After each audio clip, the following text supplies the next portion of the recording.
اللي بيوجع الراجل مش الهجر، اللي بيوجعه إن عمره يروح وهو لسه فاكر إنه بيبني بيت، لكن البيت نفسه كان بيتهد من وراه. الراجل لما يحب ما بيحبش بنص قلب، يدي شبابه ووقته وطموحه ويفوق فجأة على سؤال مالوش ملامح: أنا فين؟ أنا بقيت إيه؟ أنا بعمل كده ليه؟ الراجل مشكلته إنه بيصدق إن التضحية هي اللغة الوحيدة اللي بتفهمها الست.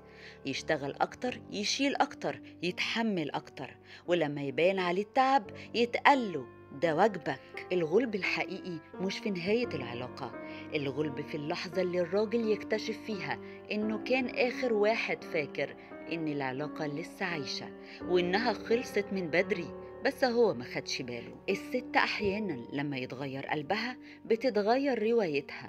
نفس الراجل اللي وقف جنبها أيام ما كانت الدنيا بتسند يبقى هو نفس الراجل اللي قصر، ظلم، اتغير، مع إن الحقيقة الوحيدة اللي اتغيرت كانت نظرتها ليه.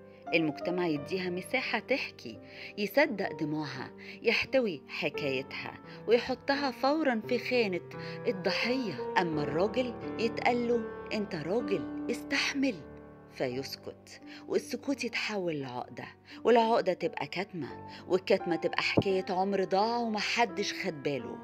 في ستات فاهمة يعني ايه تقدير، وفي ستات فاهمة يعني ايه استهلاك. تستهلك وقتك، تستهلك قوتك، تستهلك صبرك، وتخرج في الآخر كأنها ما خدتش منك حاجة. الراجل مش بيتكسر لما الست تمشي، الراجل بيتكسر لما يكتشف إنها ما كانتش موجودة أصلا، وإنه كان بيحارب لوحده.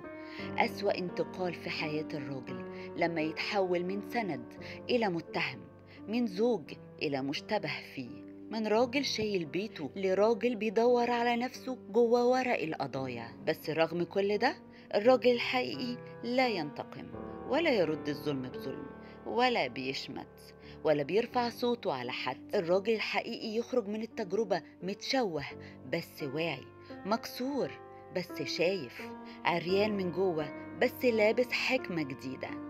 ويمكن الحكمة دي أهم من أي بيت، وأهم من أي علاقة، وأهم من أي حب اتاكل نصه في الصمت. في الآخر في رب شايف، وفي عدل بيتأخر عشان يجي بأجمل شكل، وفي قلب مهما اتاكل بيعرف يقف تاني. والقلب اللي اتظلم بصمت غالبا هو اللي هيتحب بصوت.